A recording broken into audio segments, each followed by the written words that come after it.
The Red Mask of Death by Edgar Allan Poe. The Red Death had long devastated the country. No pestilence had ever been so fatal or so hideous. Blood was its avatar and its seal, the redness and horror of blood.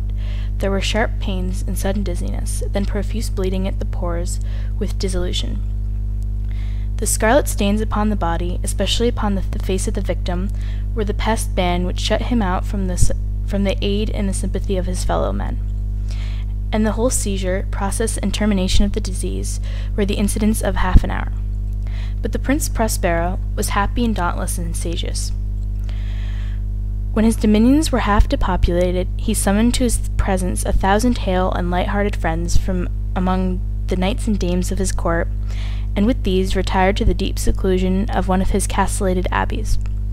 This was an extensive and magnificent structure, the creation of the prince's own eccentric yet august taste. A strong and lofty wall girdled it. This wall had gates of iron. The courtiers, having entered, brought furnaces and massy hammers and welded the bolts. They resolved to leave the means of neither ingress or egress to the sudden impulses of despair or frenzy from within.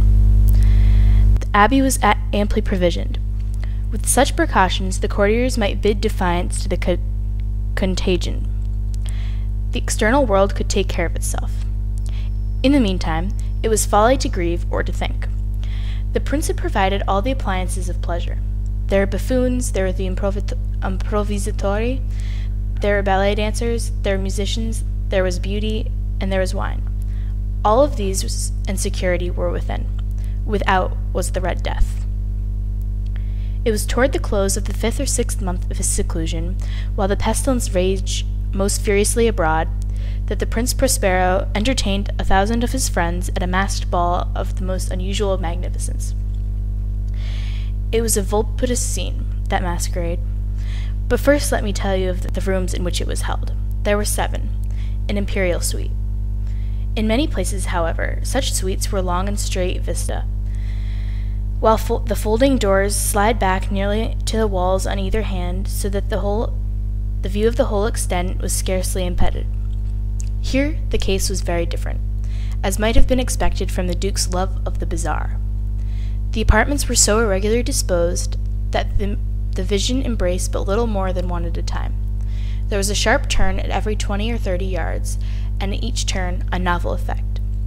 To the right and left, in the middle of each wall, a tall and narrow Gothic window looked out upon a closed corridor which pursued the windings of the suite. These windows were of a stained glass color, whose color varied in accordance with the prevailing hue of the decorations of the chamber into which it opened. At that eastern extremity was hung, for example, in blue, and vividly blue were its windows. The second chamber was purple and its ornaments and tapestries, and here the panes were purple. The third was green throughout, and so were the casements. The fourth was furnished and lighted with orange, the 5th with white, the 6th with violet. The 7th apartment was closely shrouded in black velvet tapestries that hung all over the ceiling and down the walls, falling in heavy folds upon a carpet of the same material and hue. But in this chamber only, the color of the windows failed to correspond with the decorations. The panes here were scarlet, a deep blood color. Now in no one of the 7 apartments was there any lamp or candelabrum. Amid the profusion of the golden ornaments that lay scattered to and fro or depended from the roof, there was no light of any kind emanating from the lamp or candle within the suite of chambers. But in the quarters that followed the suite, there stood, opposite to each window, a heavy tripod bearing a brazier of fire that projected its rays through the tinted glass so glaringly illuminated the room. And thus were produced a multitude of gaudy and fantastic appearance. But in the western, or black chamber, the effect of the firelight that streamed upon the dark hangings through the blood-tinted panes was ghastly in the extreme, and produced so wild a look upon the countenance of those who entered, that there were few of the company bold enough to set foot within its precincts at all.